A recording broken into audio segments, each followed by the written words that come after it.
என் சேனலுக்கு வரவேற்கிறேன். இது போன்ற சுவாரஸ்யமான சம்பவங்களை தெரிந்து கொள்ள எங்கள் சேனலை பதிவு செய்ய மறவாதீர்கள். என் பெயர் கார்த்திக். தினமும் காலையில் செய்தித்தாள்களை விநியோகிக்கும் வேலை என் கல்லூரி செலவுகளுக்கு உதவியது. ஒரு நாள் மிகப்பெரிய அரண்மனை போன்ற ஒரு வீட்டின் முன் என் சைக்கிளை நிறுத்தி கையில் இருந்த செய்தித்தாள்களை வீட்டின் இரும்பு கதவின் உள்ளே தூக்கி எறிந்தேன்.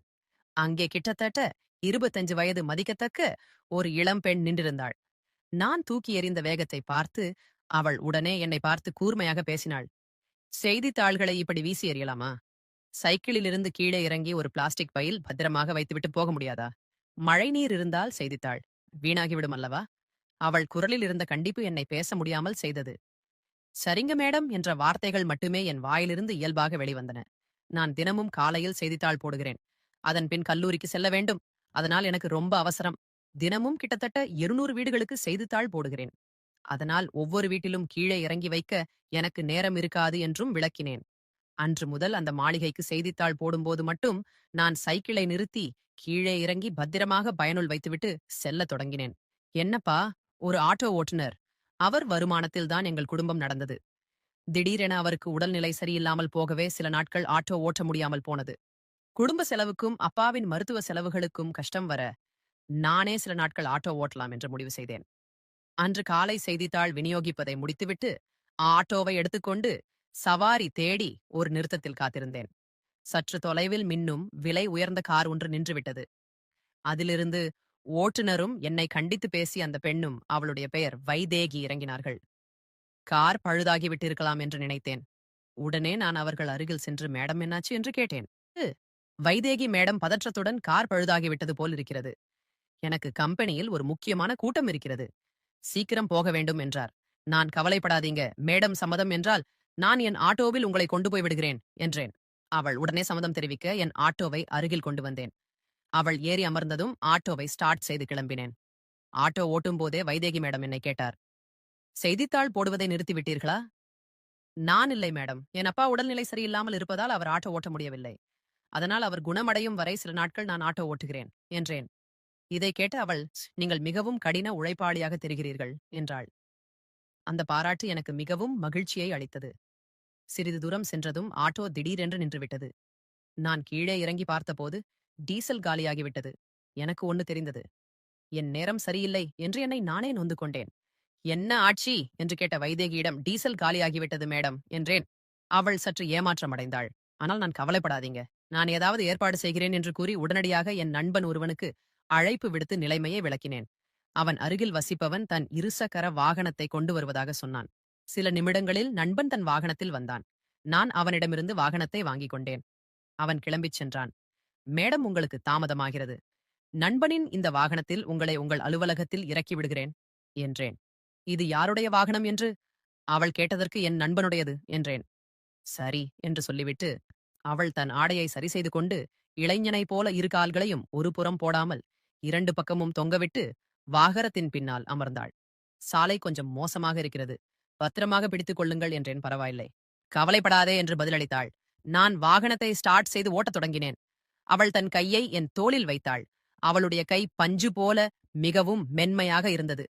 மேடம், ரொம்ப லேட்டானால் நான் கொஞ்சம் வேகமாக ஓட்டட்டுமா என்று கேட்டேன். சரி, ஓட்டுங்கள் என்றாள். நான் வேகத்தை அதிகப்படுத்தினேன். இப்போது அவள் தன் 2 கைகளையும் என் தோளில் வைத்தாள்.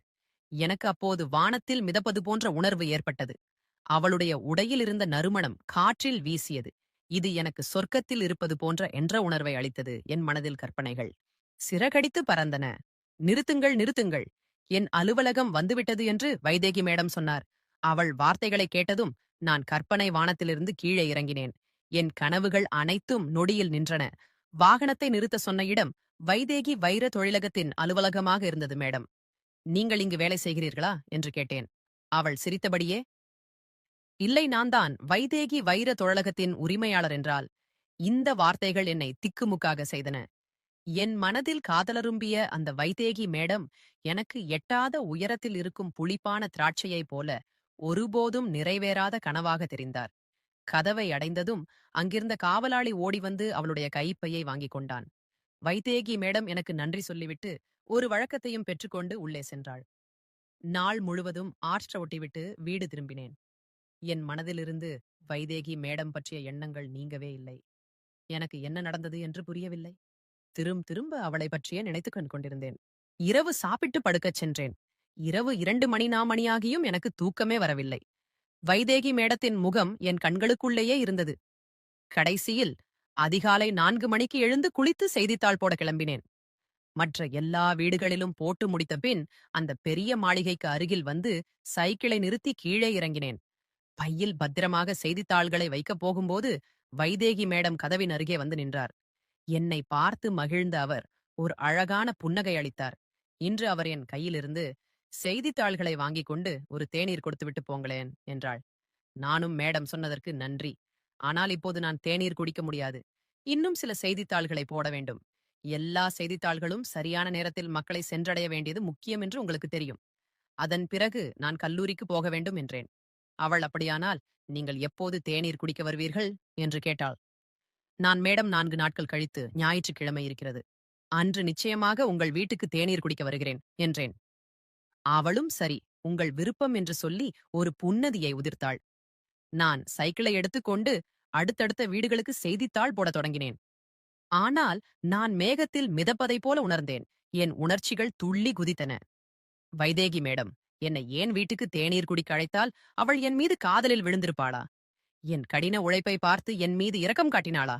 அல்லது எனக்கு அவள் மீது காதல் வந்தது போலவே அவளுக்கும் என் மீது காதல் வந்திருக்குமா? இப்படி பல கேள்விகள் என் மனதில் அலைமோதின. செய்தித்தாள் போடுவதை முடித்துவிட்டு வீட்டிற்கு சென்று கல்லூரிக்கு கிளம்பினேன். கல்லூரிக்கு பிறகு இரவு உணவு சாப்பிட்டேன். ஆனால் தூக்கம்தான் வரவில்லை. வைதேகி மேடத்தின் முகமும் அந்த இனிய புன்னகையும் என் கண்ணில் வந்து போயின. அவளை என்னை தேநீர் அருந்து அழைத்தாள். ஆனால் 4 நாட்கள் கழித்து வருவதாக சொல்லிவிட்டேன். என்ன அவசியம்? அடுத்த நாளை நேரம் ஒதுக்கி சென்றிருக்கலாமே. இந்த 4 நாட்களை எப்படி கணப்பது? இந்த இரவு எவ்வளவு நீளமாக இருக்கிறது? என்ன செய்வது? நள்ளிரவை தாண்டியே எனக்கு தூக்கம் வந்தது. மறுநாள் நான் எழுந்து மீண்டும் செய்தித்தாள் போடக் கிளம்பினேன். ஒவ்வொரு வீட்டிலும் செய்தித்தாள் போட்டுவிட்டு அந்த மாளிகையை நெருங்க என் இதய துடிப்பு அதிகரித்தது. நான் சைக்கிளை கதவின் முன்னே நிறுத்தி செய்தித்தாள்களை எடுத்துக்கொண்டு உள்ளே வைத்தேன். ஆனால் வைதேகி மேடம் என்று அங்கு இல்லை. எனக்கு சற்று ஏமாற்றமாக இருந்தது. அவசரம் காரணமாக செய்தித்தாளை வைத்துவிட்டு கிளம்பிச் சென்றேன். எனக்கு ஒரு சிறு நம்பிக்கை இருந்தது. அவள் இன்று என்னை கட்டாயம் சந்திப்பாள் என்று. ஆனால் என் விதி எனக்கு ஆதரவு அளிக்கவில்லையே. அடுத்த 3 நாட்களும் நான் செய்தித்தாள் போட்டேன். ஆனால் வைதேகி மேடம் கதவருகில் இல்லை. சரி என்று ஞாயிற்றுக்கிழமை எல்லா கடமைகளையும் சீக்கிரம் முடித்து விட்டேன். உற்சாகத்தின் எல்லைக்கே சென்று விட்டேன். என் எதிர்பார்ப்புகளுக்கும் ஆசைகளுக்கும் அளவே இல்லை. செய்தித்தாள்களை எடுத்துக்கொண்டு மாளிகையை அடைந்தேன். கதவை திறந்து உள்ளே சென்று பையில் செய்தித்தாளை வைத்தேன். இன்று முதல் முறையாக நான் கதவை தாண்டி வீட்டிற்குள் சென்றேன்.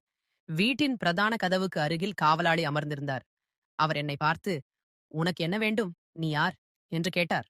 நான், "வைதேகி மேடம் என்னை தேநீர் அருந்து வரச் சொன்னார்கள்" என்றேன். உடனே வந்து அந்த காவலாளி என்னை சற்று விசித்திரமாக பார்த்து, "என்னப்பா உனக்கு பைத்தியமா? வைதேகி மேடம் எப்போது உன்னை கூப்பிட்டாங்க?" என்றார்.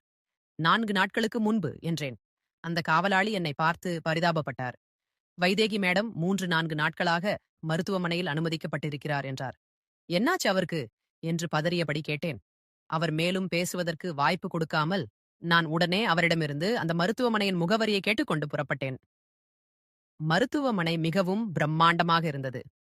நான் வரவேற்பறைக்கு சென்று வைதேகி மேடம் எங்கே அனுமதிக்கப்பட்டிருக்கிறார் என்று கேட்டேன். அவர்கள் எனக்கு அறை எண்ணை சொன்னார்கள். அந்த அறையின் வெளியே மேலாளர்கள் சிலர் நின்று கொண்டு ஏதோ பேசிக் கொண்டிருந்தனர். அவர்கள் வைதேகி மேடத்தின் ஊழியர்களாக இருக்க வேண்டும். அவர்கள் பேசுவதை கவனித்தபோது வைதேகி மேடத்தின் சிறுநீரகம் பழுதடைந்து விட்டதாகவும் திடீரென உடல்நிலை மோசமடைந்ததால் மருத்துவமனையில் அனுமதிக்கப்பட்டதாகவும் சிறுநீரகம் தானம் செய்ய யாரும் கிடைக்காததால் நிலைமை கவலைக்கிடமாக இருப்பதாகவும் அனைவரும் கவலையுடன் இருப்பதாகவும் புரிந்தது. அப்பொழுது அங்கே நின்றிருந்த வைதேகி மேடத்தின் ஊழியர் ஒருவரிடம் சென்று, "நான் என் சிறுநீரகத்தை தானம் செய்ய தயாராக இருக்கிறேன்" என்றேன். முதலில் அவர் என்னை கவனிக்கவில்லை. ஆனால் என் வார்த்தைகள் அவர் காதில் விழுந்திருக்க வேண்டும். அவர் என்னை உற்று பார்த்து, "நீ என்ன சொன்னாய்?" என்று கேட்டார். நான் வைதேகி மேடத்திற்கு சிறுநீரகம் கொடுக்க தயாராக இருக்கிறேன் என்றேன். உடனே அவர் இந்த சந்தோஷமான செய்தியை அங்கிருந்த மற்ற ஊழியர்களிடம் தெரிவித்தார். அனைவரும் மகிழ்ந்தனர். அப்போது வைதேகி மேடத்தின் மேலாளர் ஒருவர் என்னிடம் வந்து, "மேடத்திற்காக சிறுநீரகம் கொடுக்க நீங்கள் முன் வந்ததற்கு நாங்கள் மிகவும் கடமைப்பட்டிருக்கிறோம். உங்களுக்கு ஒரு பரிசு தொகை வழங்கப்படும். ரூ.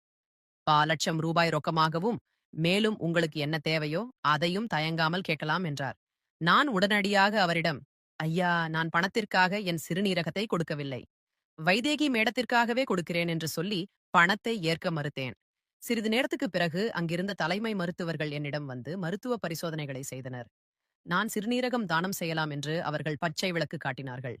விரைவிலேயே நான் தீவிர சிகிச்சை பிரிவில் அனுமதிக்கப்பட்டேன். எனக்கு சில ஊசிகள் போடப்பட்டன. சுற்றிலும் மருத்துவர்களின் சத்தங்களும் மக்களின் குரல்களும் கேட்டன. சில நிமிடங்களில் எல்லா சத்தங்களும் அடங்கின. எப்போது தூங்கி போனேன் என்றே தெரியவில்லை.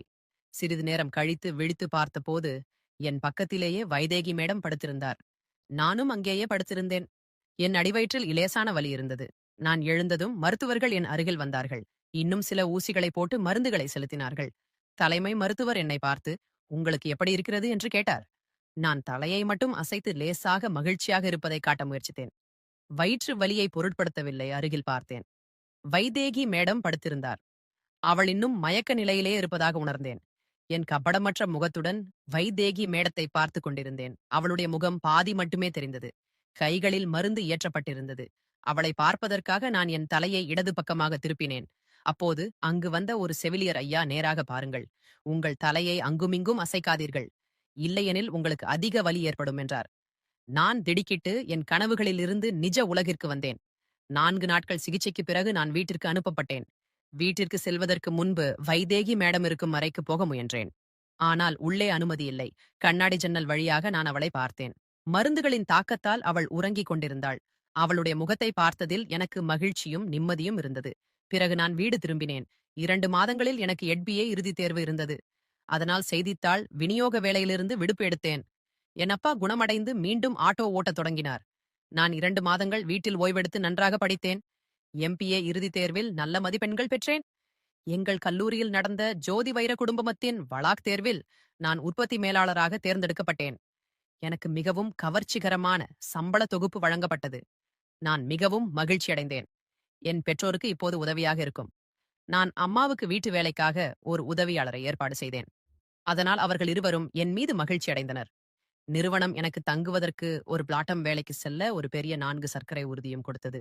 3 மாதங்களுக்குள் நான் நிறுவனத்தின் அனைத்து உற்பத்தி தொடர்பான வேலைகளையும் கற்றுக்கொண்டு புதிய புதிய சோதனைகளை செய்ய தொடங்கினேன். நிறுவனத்தின் தலைமை மேலாளர்களும் என்னை ஆதரித்தனர். என் சோதனைகள் வெற்றியடைந்தன. இதன் விளைவாக அந்த ஆண்டின் இறுதியில் ஜோதி வைர குழுமத்தின் மிகச்சிறந்த வியாபாரம் நடந்தது. ஜோதி வைர குழுமம் வைதேகி வைர தொழிலகத்தை விடுச்சிறிய நிறுவனம்தான். ஆனால் இந்த ஆண்டின் இறுதியில் அவர்கள் வைதேகி தொழிலகத்தையும் மிஞ்சினார்கள். வைதேகி தொழிலகம் பெரியதாக இருந்தாலும் இந்த வருடம் அவர்களின் வியாபாரம் குறைந்த ஆண்டு வருவாய் வெகுவாக பாதிக்கப்பட்டது. வைதேகி மேடம் தன் நிறுவனத்தில் ஒரு கூட்டத்தை கூட்டி அனைத்து மேலாளர்களையும் அழைத்தார். ஜோதி வைர தொழிலகம் மட்டும் எப்படி இவ்வளவு முன்னேறி வருகிறது? நமக்கு ஏன் அது முடியாமல் போகிறது? அந்த நிறுவனம் நம்மை விட மிகவும் சிறியது இருந்தும் இந்த வருடம் அவர்கள் நம்மை பின்னுக்கு தள்ளிவிட்டார்கள். தம்சி அனுமதிக்கப்படவே முடியாது. நாம் இதற்கான காரணத்தை கண்டுபிடிக்க வேண்டும் என்று விவாதித்தார். அப்பொழுது ஒரு மேலாளர், மேடம் ஜோதி தொழிலகத்தில் அமித் பாட்டீஸ் என்ற ஒரு புதிய உற்பத்தி மேலாளர் வந்துள்ளார். அவர் மிகவும் புத்திசாலி. புதிய புதிய சோதனைகளை செய்கிறார். அவரது சோதனைகள் ஒவ்வொரு முறையும் வெற்றியடைகின்றன. அதன் காரணமாகவே சந்தையில் அவர்கள் நம்மை மீஞ்சியிருக்கிறார்கள் என்றார். வைதேகி மேடம், அப்படியானால் அந்த பெயருடைய நபரை இப்போதுதான் நான் முதன்முறையாக கேட்கிறேன் என்றார். மேலாளரும், ஆம் மேடம், அவர் புதிதாக வந்தவர் என்றார். நீங்கள் அவரை சந்தித்தீர்களா என்று கேட்டார். மேலாளர், இல்லை மேடம், அவரை சந்திக்க முன்னேற்பாடு எடுக்க வேண்டும் என்றார். வைதேகி மேடமும், சரி, அப்படியானால் நீங்கள் நாளை அவரை சந்திக்க முயற்சி செய்யுங்கள். அல்லது ஒரு வேலை செய்யுங்கள். அவருக்கு ஒரு தனிப்பட்ட கடிதம் எழுதி அனுப்புங்கள். அந்த கடிதத்தை நாளைக்கு நான் எங்கள் அலுவலகத்தில் உங்களை சந்திக்கிறேன் என்று சொல்லி அவர் சம்மதித்தால் 2 மடங்கு சம்பளம் கொடுத்து அவரை நம் நிறுவனத்தில் சேர்த்துக் கொள்வோம் என்றார். மேலாளரும், சரி மேடம், இப்போதே கடிதத்தை தட்டச்சு செய்கிறேன் என்று சொல்லி அவரது அறைக்கு சென்றார். அமித் பாடீஸுக்கு ஒரு தனிப்பட்ட கடிதம் தட்டச்சு செய்யப்பட்டது. ஒரு சிறப்பு ஊழியர் மூலம் அந்த கடிதம் உடனடியாக ஜோதி அலுவலகத்தில் உள்ள அமித் பாடிசன் அலுவலகத்திற்கு அனுப்பப்பட்டது. புதிய சோதனைகளை செய்வதற்காக நான் எப்போதும் இரவு 10-11 மணி வரை நிறுவனத்திலே இருப்பேன். அதனால் எனக்கு அந்த கடிதம் கிடைத்தது. வைதேகி மேடத்தின் கடிதத்தை படித்ததும் நான் மிகவும் மகிழ்ச்சி அடைந்தேன். வைதேகியின் கடிதம் என் இதயத்தில் புதைந்திருந்த காதலை மீண்டும் தட்டி எழுப்பியது. உண்மையில் நான் அவளை சந்திக்கவே விரும்பினேன். மாலை நேரத்திலேயே வைதேகியை சந்திக்க வேண்டும் என்ற ஆசை எனக்கு இருந்தாலும் மரியாதை கருதி என்னால் உடனடியாக செல்ல முடியவில்லை. வைதேகியை பார்ப்பதற்காக நான் அந்த ஒரு இரவை கடக்க வேண்டியிருந்தது. ஆனால் அந்த இரவு எவ்வளவு பெரியது என்பதை என்னால் உணர முடிந்தது. மக்கள் தாங்கள் காதலை அடைய வாழ்நாள் முழுவதையும் செலவிடுகிறார்கள். ஆனால் நான் ஒரு இரவை மட்டுமே கடக்க வேண்டியிருந்தது. இந்த இரவு முடிவில்லாமல் நீண்டது. வைதேகி மேடத்தின் நினைவு மனதை விட்டு அகலவே இல்லை. இந்த இரவு எப்போது விடியும் என்று என்னையே கேட்டுக்கொண்டு படுக்கையில் இந்த பக்கமும் அந்த பக்கமுமாக திரும்பி படுத்துக் கொண்டிருந்தேன். வைதேகியின் காதல் எனக்கு ஒரு கனவு போன்றது. அவளை மறக்க நான் முடிவெடுத்திருந்தேன். ஏனென்றால் வைதேகி மேடத்தின் காதல் எனக்கு கிடைப்பது சாத்தியமில்லை என்றும் அவளை மறப்பதே எனக்கு நல்லது என்றும் நானும் புரிந்து கொண்டேன். அவளை மறப்பதற்காகவே நான் ஒரு வருடமாக அவளை சந்திக்கவில்லை. ஆனால் அவளது கடிதம் காய்ந்து போன பயிருக்கு கிடைத்த அமிர்தமலை போலிருந்தது. நான் காலையிலேயே கிளம்பி எனது காரை வைதேகி தொழிலகத்தின் வாயிலுக்கு அருகில் நிறுத்தினேன். காவலாளியிடம் வைதேகி மேடம் வந்துவிட்டார்களா என்று கேட்டேன். அவர் இல்லை. அவர்கள் 10 மணிக்கு வருவார்கள் என்றார். நான் 9:30 மணிக்கு அங்கு வந்துவிட்டேன். நான் நிறுவனத்தின் அலுவலகத்திற்குள் நுழைய முயன்றபோது அங்கிருந்த காவலாளி எங்கே போகிறீர்கள் என்று கேட்டார். நான் கையிலிருந்த கடிதத்தை காட்டி வைதேகி மேடம் என்னை சந்திக்க வரச் சொல்லியிருக்கிறார்கள் என்றேன். அவரும் சரி, நீங்கள் காத்திருப்பு அறையில் அமர்ந்து அவர்கள் வருவதற்காக காத்திருக்கலாம் என்றார். ஆனால் நான் காத்திருப்பு அறையில் அமராமல் வாசலிலேயே காத்திருக்க முடிவு செய்தேன். காலை 10:05 மணிக்கு மின்னும் கார் ஒன்று அருகில் வருவதை கண்டேன். அந்த கார் வாசலில் வந்து நின்றது. அதிலிருந்து வைதேகி மேடம் வெளியே வந்தார். காவலாளி உடனே கதவை திறந்து வைதேகி மேடத்தின் பையை வாங்கினார். வைதேகியின் பார்வை என் மீது விழுந்தது. அவள் சிரித்தபடியே என்னை பார்த்து, நீங்கள் ஏன் இங்கே நிற்கிறீர்கள் என்று கேட்டார். நான் உங்களை பார்க்கத்தான் வந்தேன் என்றேன். அவளும் இத்தனை நாட்களுக்கு பிறகு இப்போது ஏன் என் ஞாபகம் வந்தது என்று கேட்டார். நான் உங்கள் மீது ஒரு தேநீர் கடன் பாக்கி இருக்கிறது. இன்று அந்த கடனை அடைத்து விடலாம் என்று நினைத்தேன் என்றேன். அவளும், ஓ, நிச்சயமாக தேநீர் கிடைக்கும். அதனுடன் காலை உணவும் கிடைக்கும். வாருங்கள், அலுவலகத்திற்கு சென்று பேசலாம் என்றார். நான் வைதேகியை பின்தொடர்ந்து சென்றேன். இருவரும் அலுவலக அறைக்குள் நுழைந்தோம். அவள் என்னை சோஃபாவில் அமரச் சொன்னாள். அவளும் அங்கே அமர்ந்தாள். பிறகு ஒரு ஊழியரை அழைத்து தேநீர் மற்றும் காலை உணவை கொண்டு வாருங்கள் என்றாள். வைதேகி என்னை பார்த்து, சரி, எப்படி இருக்கிறீர்கள்? இத்தனை நாட்களாக சந்திக்கவே இல்லையே. செய்தித்தாள் போடும்போது வேலையை விட்டுவிட்டீர்களா? இப்போது நீங்கள் செய்தித்தாள் போட வரவில்லை, வேறு யாரோதான் வருகிறார்கள் என்று கேட்டார். நான், மேடம், செய்தித்தாள் போடும் வேலையை விட்டுவிட்டேன் என்றேன். அவள், அப்படியானால் ஆட்டோ ஓட்டுகிறீர்களா என்று கேட்டார். இல்லை மேடம், அப்பாவின் ஆட்டோவையும் விற்றுவிட்டேன் என்றேன். மேசையில் தேநீர், காலை உணவு மற்றும் பிஸ்கட்டுகள் வைத்துவிட்டு ஊழியர் வெளியேறினார். நாங்கள் இருவரும் தேநீர் கோப்பைகளை எடுத்துக்கொண்டு தேநீர் குடிக்கத் தொடங்கினோம். தேநீர் குடித்துக் கொண்டிருக்கும் போதே வைதேகி மேடம் என்னிடம், நீங்கள் இப்போது என்ன வேலை செய்கிறீர்கள் என்று சொல்லவே இல்லையே. வேலை எதுவும் இல்லை என்றால் சொல்லுங்கள், நான் உங்களுக்கு எல்லா உதவிகளையும் செய்வேன். ஆமாம், உங்கள் பெயர் என்ன? இதுவரை நீங்கள் உங்கள் பெயரை என்னிடம் சொன்னதே இல்லையே என்று கேட்டாள். நான், மேடம், நீங்கள் என்னிடம் கேட்டதே இல்லையே என்றேன். நான் மேலே பேசுவதற்குள் அவர்களின் நிறுவனத்தின் பொது மேலாளர் அலுவலக அறைக்குள் நுழைந்தார். என்னை பார்த்ததும் அவர் சற்று ஆச்சரியப்பட்டார்.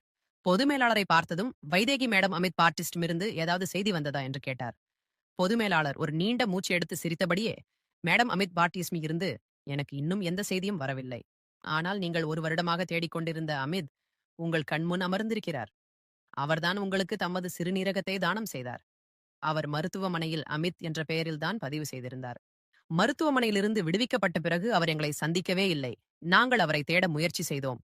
ஆனால் அவர் முகவரியை பதிவு செய்யாததால் அவரை கண்டுபிடிக்க முடியவில்லை என்று மேலாளர் விளக்கினார். மேலாளரின் பேச்சை கேட்டதும் வைதேகி நன்றி உணர்வுடன் என்னை பார்த்தாள். அவள் கண்களில் திருந்து கண்ணீர் வழியத் தொடங்கியது. வைதேகியின் கன்னங்களில் வழிந்த கண்ணீரை கண்டு என் மனம் கலங்கியது. என்னால் என்னை கட்டுப்படுத்த முடியவில்லை. அந்த கண்ணீரை துடைப்பதற்காக என் கைகள் தானாகவே வைதேகியின் கன்னங்களை அடைந்தன.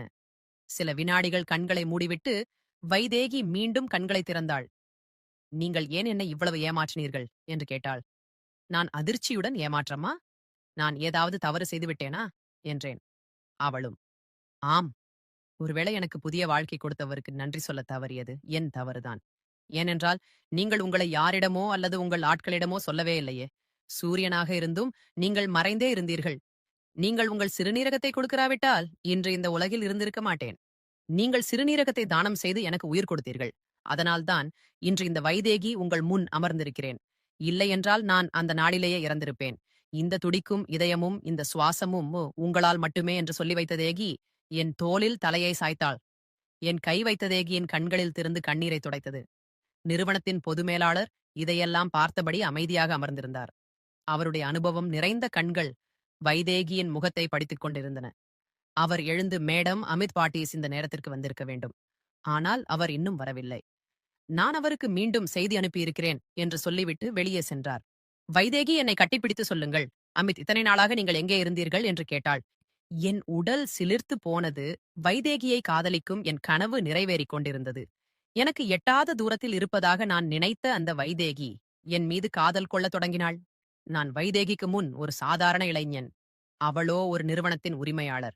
சிறுநீரகம் தானம் செய்த பிறகு 1 வருடமாக நீங்கள் ஏன் என்னிடம் வரவில்லை என்று வைதேகி கேட்டாள். நான் என் சிறுநீரகத்தை கொடுத்து எந்த உதவியும் செய்யவில்லை. அதை வெளிப்படுத்துவதற்காக நான் உங்களிடம் வரவில்லை. என் மனம் உங்களை காதலித்தது. அந்த காதலுக்காகவே நான் என் சிறுநீரகத்தை உங்களுக்கு கொடுத்தேன். நான் சில வேளைகளில் பிஸியாக இருந்ததால் உங்களை சந்திக்க வர முடியவில்லை என்றேன். நீங்கள் என்ன வேலை செய்கிறீர்கள்? செய்தித்தாள் போடுவதை நிறுத்திவிட்டீர்கள் அல்லவா என்று கேட்டால், நான் ஜோதி தொழிலகத்தில் வேலை செய்கிறேன் என்றேன். நீங்கள் என்னிடம் வந்திருக்கலாமே. நான் உங்களுக்கு என் நிறுவனத்தில் நல்ல வேலை கொடுத்திருப்பேன் என்றாள். எனக்கு கல்லூரி வழா தேர்வில் வேலை கிடைத்தது. நான் அங்கே உற்பத்தி மேலாளராக இருக்கிறேன் என்றேன். உற்பத்தி மேலாளரா? நீங்கள்தான் அந்த அமித் பாட்டிஸா என்று கேட்டால், ஆம், என் பெயர் அமித் பாட்டிஸ் என்றேன். திடீரென அவருக்கு உடல்நிலை சரியில்லாமல் போகவே சில நாட்கள் ஆட்டோ ஓட்ட முடியாமல் போனது. குடும்ப செலவுக்கும் அப்பாவின் மருத்துவ செலவுகளுக்கும் கஷ்டம் வர நானே சில நாட்கள் ஆட்டோ ஓட்டலாம் என்று முடிவு செய்தேன். அன்று காலை செய்தித்தாள் விநியோகிப்பதை முடித்துவிட்டு ஆட்டோவை எடுத்துக்கொண்டு சவாரி தேடி ஒரு நிறுத்தத்தில் காத்திருந்தேன். சற்று தொலைவில் மின்னும் விலை உயர்ந்த கார் ஒன்று நின்றுவிட்டது. அதிலிருந்து ஓட்டுநரும் என்னை கண்டித்து பேசி அந்த பெண்ணும், அவளுடைய பெயர் வைதேகி, இறங்கினார்கள். கார் பழுதாகிவிட்டிருக்கலாம் என்று நினைத்தேன். உடனே நான் அவர்கள் அருகில் சென்று, மேடம், என்னாச்சு என்று கேட்டேன். வைதேகி மேடம் பதற்றத்துடன், கார் பழுதாகிவிட்டது போல் இருக்கிறது. எனக்கு கம்பெனியில் ஒரு முக்கியமான கூட்டம் இருக்கிறது. சீக்கிரம் போக வேண்டும் என்றார். நான், கவலைப்படாதீங்க, மேடம் சம்மதம் என்றால் நான் என் ஆட்டோவில் உங்களை கொண்டு போய் விடுகிறேன் என்றேன். அவள் உடனே சம்மதம் தெரிவிக்க என் ஆட்டோவை அருகில் கொண்டு வந்தேன். அவள் ஏறி அமர்ந்ததும் ஆட்டோவை ஸ்டார்ட் செய்து கிளம்பினேன். ஆட்டோ ஓட்டும் போதே வைதேகி மேடம் என்னை கேட்டார். செய்தித்தாள் போடுவதை நிறுத்திவிட்டீர்களா